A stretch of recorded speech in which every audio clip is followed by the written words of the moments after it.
우리 모두 자리에서 일어나셔서 이사야 43장 말씀 함께 나누도록 하겠습니다. 구약성경 이사야 43장 1절에서 7절까지 말씀, 저와 여러분이 한 절씩 돌아가면서 교독합니다. 제가 먼저 읽습니다. 야곱아, 너를 창조하신 여호와께서 지금 말씀하시느니라. 이스라엘아, 너를 지으신 이가 말씀하시느니라. 너는 두려워하지 말라. 내가 너를 구속하였고 내가 너를 지명하여 불렀나니 너는 내 것이라.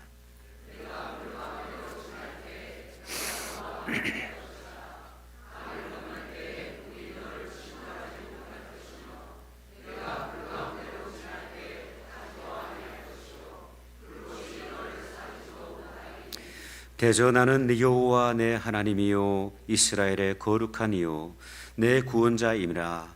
내가 애굽을 너의 속량물로 구스와 스바를 너를 대신하여 주었노라.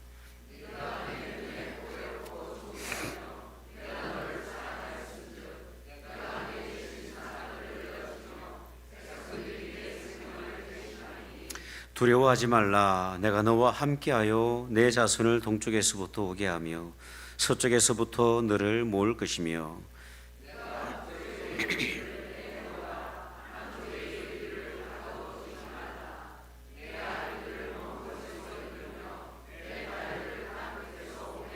함께 있습니다.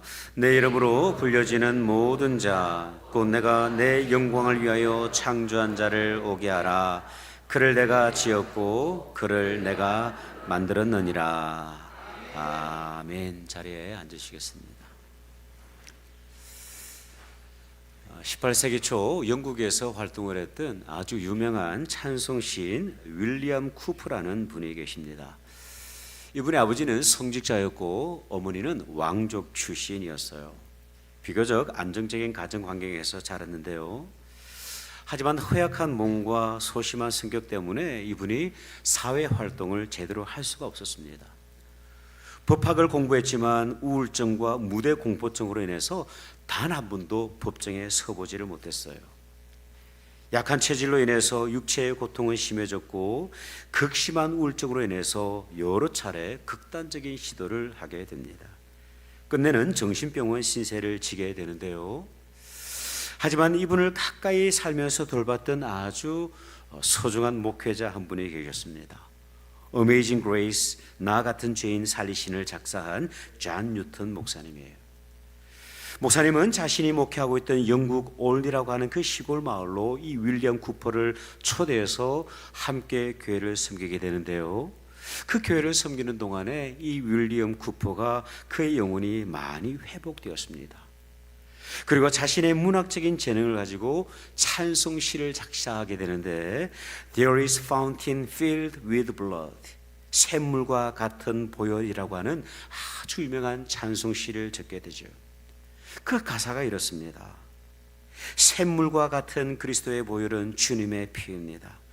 보혈에 죄를 씻으면 정하게 됩니다. 저 도적 회개하고서 보혈로 씻었습니다. 저 도적 같은 이 몸도 죄를 씻기 원합니다. 나를 정하게 하신 그 피를 보니 그 사랑이 한이 없습니다. 살 동안 받은 그 사랑을 늘 찬송하겠습니다. 이후에 천국에 올라가서 더 좋은 노래로 날 구속하신 은혜를 늘 노래하겠습니다.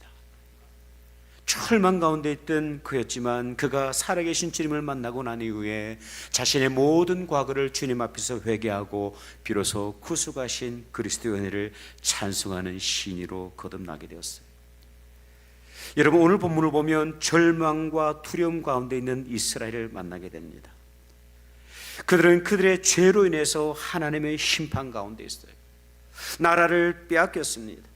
성전은 회파되었어요. 이방인의 지배를 받고 있고 회복의 가능성이 보이질 않습니다. 이 모든 상황 속에서 그들은 하나님으로부터 버림받은 것 같은 깊은 두려움과 절망 가운데 있는 거예요. 여러분, 하나님께서는 이 이스라엘을 향하여 회복을 선언하십니다. 비록 그들이 심판 가운데 있지만 여전히 하나님을 영화롭게 하지 못하는 그런 가운데 있지만 하나님께서는 그들을 사랑하시고 회복시키시는 이스라엘의 하나님이심을 본문을 통해서 드러내고 계시는 거예요. 그래서 여러분, 오늘 본문을 보면요, 회복해 하시는, 이 이스라엘을 회복시키시는 하나님의 은혜로 가득 차 있는 것을 볼 수가 있습니다. 여러분, 때때로 우리의 삶이 실패를 하고 영적으로 정말 무뎌지고 하나님 앞에서 우리의 마음이 너무나도 메말라 있고, 그래서 하나님의 사랑을 느끼지 못할 때가 있습니다. 은혜로 살던 내 인생이 은혜의 자리에서 점점 더 멀어지면서 내 마음 가운데 깊은 절망과 두려움이 찾아올 때가 있지. 하지만 하나님께서는 우리의 영혼을 회복시키십니다. 그렇다면 여러분, 과연 하나님께서는 이 이스라엘을 어떻게 회복시키실까요? 두려움을 이기게 하시는 그 하나님의 은혜는 과연 무엇일까요? 첫 번째, 두려움을 이기게 하시는 하나님의 놀라운 은혜는 구속하심의 은혜예요. 여러분, 하나님께서는요, 이 이스라엘 향하여서, 절망 가운데 있는 이스라엘 향하여서 이렇게 선언하십니다. 1절의 말씀을 우리 다 같이 크게 한번 읽어보기를 원합니다. 시작. 야곱아, 너를 창조하신 여호와께서 지금 말씀하시느니라. 이스라엘아, 너를 지으신 이가 말씀하시느니라. 너는 두려워하지 말라. 내가 너를 구속하였고 내가 너를 지명하여 불렀나니 너는 내 것이라. 아멘. 비록 너희들이 절망 가운데 있지만, 심판 가운데 있지만, 책망 가운데 있지만, 여전히 이스라엘이 하나님의 손 안에 있음을 분명히 하시는 거예요. 여러분, 하나님의 선언을 다시 한번 들어보시기를 바랍니다. 너를 창조하신 여호와, 너를 지으신 여호와, 내가 너를 구속하였고 내가 너를 지명하여 불렀나니 너는 나의 것이다 선언하고 계세요. 여러분, 여기서 주목해야 될 중요한 표현이 있다고 생각이 되어지는데, 내가 너를 구속하였다라는 문장입니다. 여기서 구속은요, 영어로 redeemed라고 하는 뜻인데 값을 지불하고 나의 소유로 삼았다는 뜻이죠. 마치 예수님께서 당신이 흘리신 그 보혈로 우리를 구속하시고 우리에게 구원의 은총을 허락하신 것처럼, 하나님께서는 대가를 지불하시고 이스라엘을 구속하셨다는 사실을 말씀을 하고 있는 거예요. 여러분, 현재 이스라엘은요, 너무나도 초라합니다. 심판 가운데 있어요. 나라가 없어요. 집이 없습니다. 이방 땅으로 쫓겨났어요. 성전은 무너져 버렸어요. 이방인들은 그들을 향해서 조롱을 하고 있는 거예요. 하지만 이스라엘은 여전히 하나님의 구속하심의 은혜 가운데 있다, 하나님께서 말씀하십니다. 여러분, 우리가 인생을 살아가는 동안에 다양한 환경과 상황 속에서 두려움과 절망을 경험을 할 때가 있어요. 하지만 여전히 우리의 인생이 하나님의 그 구속하심의 은혜 가운데 있음을 인식한다고 한다면 우리는 두려움에서 자유하게 될 것입니다. 사도 베드로는요, 이 로마의 핍박으로 인해서 소아시로 흩어졌던 그 성도들 향해서 이렇게 권면을 하고 있어요. 베드로전서 2장 9절의 말씀. 그러나 너희는 택하신 족속이요, 너희의 상황은 지금 이렇게 비참하고 정말 절망 가운데 있지만, 그러나 너희는 택하신 족속이요, 왕같은 제사장들이요, 거룩한 나라요, 그의 소유가 된 백성이다 선을 하고 있습니다.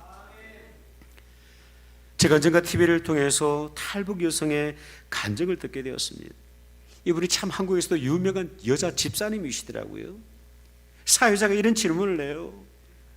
당신은 죽을 위기를 넘기고 힘들게 한국에 도착하셨는데 언제가 가장 행복하겠습니까? 그래서 이분이 잠시 고민을 하더니요, 전혀 예상치 못했던 그런 이야기를 하더라고요.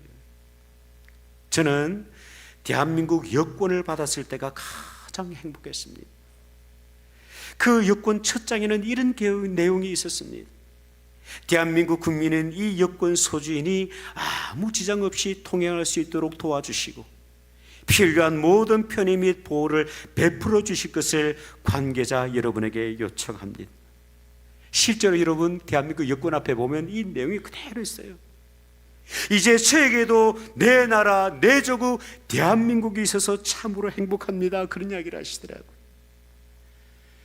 여러분, 저와 여러분도 마찬가지입니다. 삶의 다양한 환경에서 때로는 실패와 그런 절망을 경험을 하지만 두려워하기도 하고 좌절하기도 하지만 여전히 하나님의 구속하심의 은혜 가운데 있기에 우리는 절망하지 아니하고 두려워하지 않는 것입니다. 두 번째, 두려움을 이기게 하시는 하나님의 놀라운 은혜가 있는데요, 그 은혜가 무엇이냐면 임재하심의 은혜예요. 여러분, 이스라엘이 경험하고 있는 또 다른 영적인 위기가 있는데 이 실패와 절망의 위기 속에서 하나님의 임재를 느끼지 못하는 거예요. 하나님의 사랑이 느껴지질 않아요. 하나님의 그 구원하시는 은혜가 느껴지질 않는 거예요. 바벨론의 압제는 계속되고 고향으로 돌아갈 아무런 가능성이 보이질 않는 거예요. 그 절망적인 상황 속에서 이스라엘은요, 하나님의 부재를 경험을 하고 있는 것이죠. 여러분, 우리도 동일합니다. 우리가 실패를 경험하게 될 때, 내 삶이 왠지 지속적으로 후퇴하게 될 때 하나님의 임재를 놓치기가 참으로 쉽죠. 그 대표적인 고백이 욥의 고백 아닙니까? 욥기 23장 8절에서 9절을 보면요, 이 욥이 정말 진실한 고백을 해요. 그런데 내가 앞으로 가도 그가 아니 계시고 뒤로 가도 보이지 아니하며 그가 왼쪽에서 일하고 계시지만 내가 만날 수가 없고 그가 오른쪽으로 계시지만 배울 수가 없구나, 그렇게 고백을 합니다. 여러분, 믿음의 사람 욥도 이렇게 고백을 하는데 저와 여러분은 오죽하겠습니까? 그렇잖아요. 근데 여러분, 여전히 하나님은 우리 가운데, 이스라엘 가운데 임재하고 계셨습니다. 이어지는 2절의 하나님의 말씀을 한번 들어보십시오. 네가 물 가운데로 지날 때에 내가 너와 함께 할 것이라. 강을 건널 때에 물이 너를 침몰하지 못할 것이며 내가 불 가운데로 지날 때에 타지도 아니할 것이요 불꽃이 너를 사르지도 못하리라. 여러분, 이스라엘이 물 가운데로 지난다 할지라도, 강을 건널 때라도, 불 가운데로 지날 때에도 여전히 하나님께서는 함께 하시겠다고 선언을 하시는 거예요. 여러분, 출애굽기를 보면요, 이스라엘 백성들을 향하신 그 하나님의 마음이 막 흔들리는 것을 볼 수가 있어요. 이 모세가 십계명을 받기 위해서 시내산 정상으로 오르지 않습니까?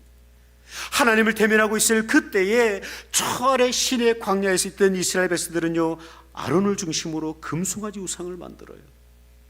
그 모습을 보신 하나님께서는요, 포기 선언을 하십니다.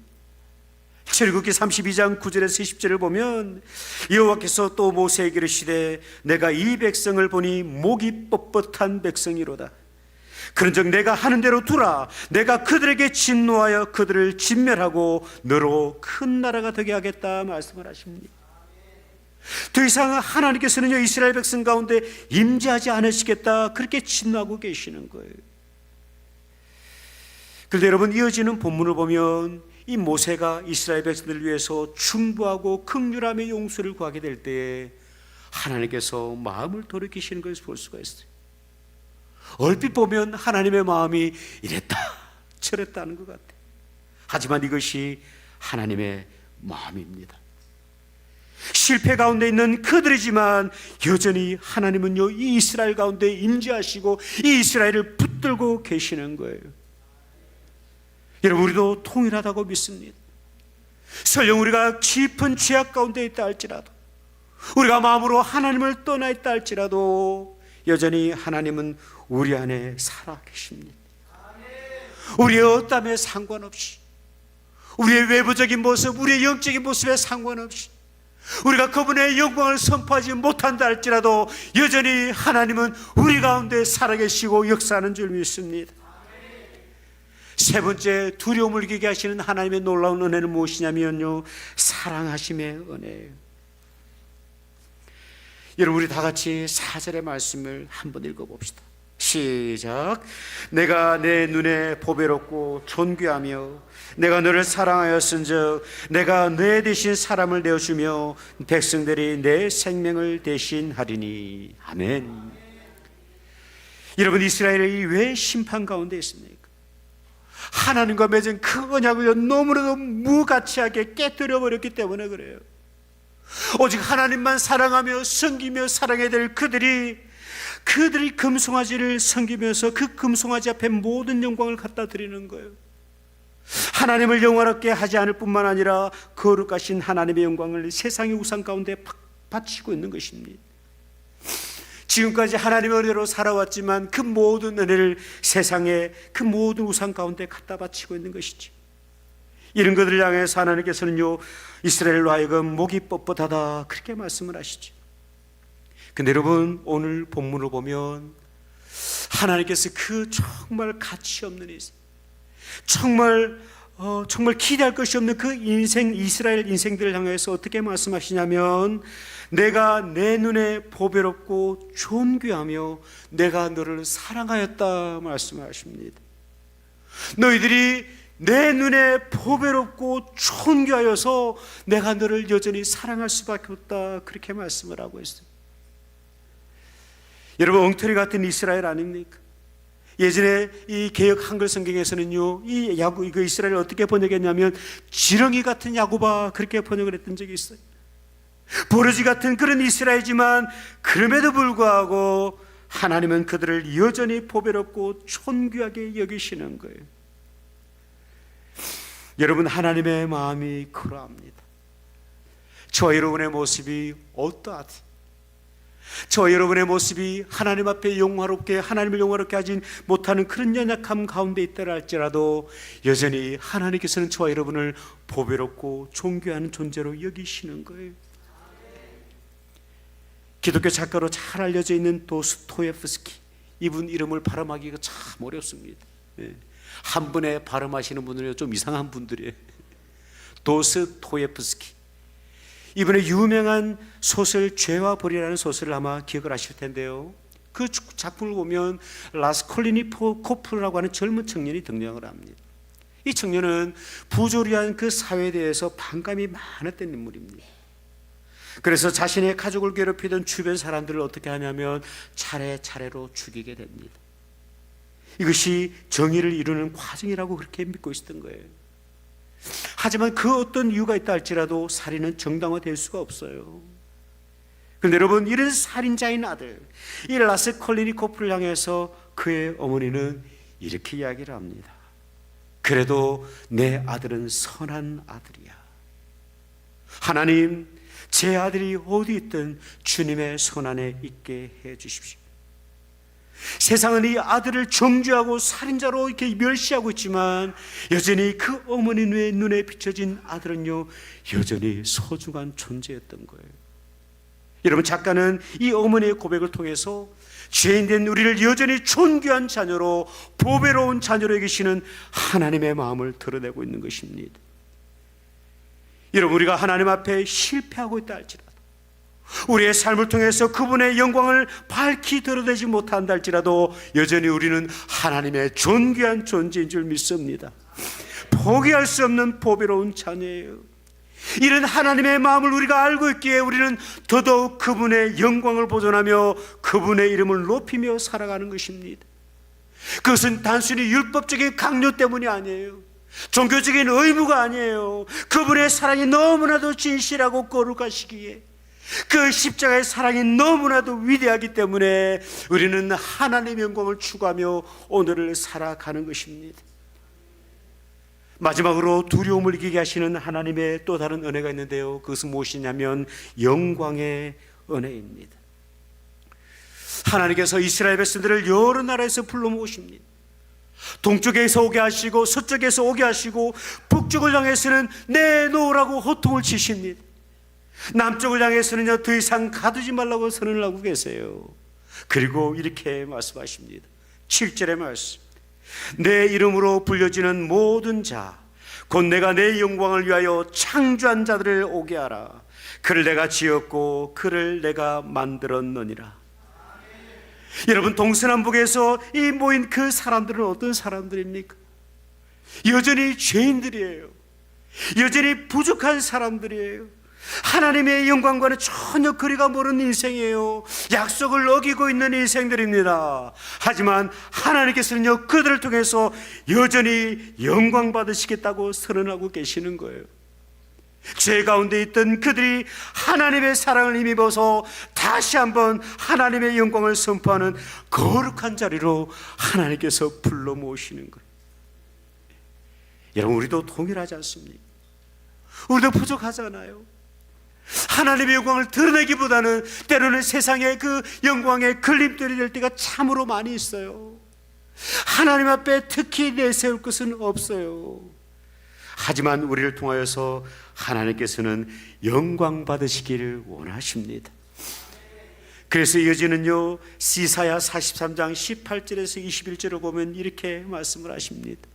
너희는 이전 일을 기억하지 말며 옛날 일을 생각하지 말라. 보라, 내가 새 일을 행하리니 이제 나타낼 것이라. 너희가 그것을 알지 못하겠느냐? 반드시 내가 광야의 길을 사막의 강을 내리니 장차 들짐승 곧 성냥이와 타조도 나를 존경할 것은 내가 광야의 물을 사막의 강들을 내어 내 백성 내가 택한 자에게 마시게 할 것임이라.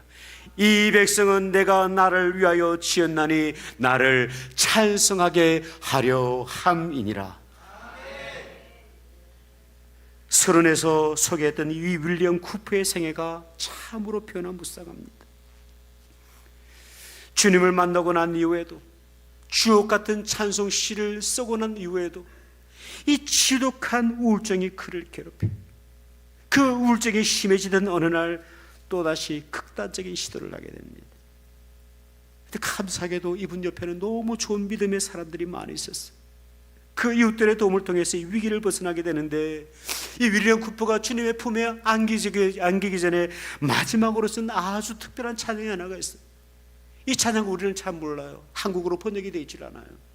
그러나 미국 교회에서는 이 찬양을 너무나도 자주 부릅니다. 그 제목이 뭐냐면 God moves in a mysterious way. 하나님은 신비한 길로 우리를 인도하십니다 라는 찬양이에요. 하나님은 우리가 이해할 수 없는 방식으로 일하십니다.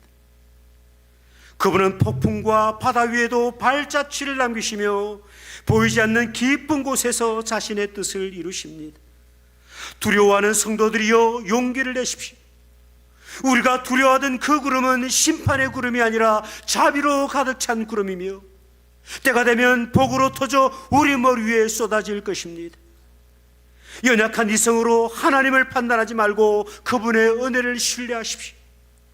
우리를 향해 찌푸린 것처럼 보이는 섭리 뒤에는 사실 미소 짓는 하나님의 얼굴이 숨겨져 있습니다.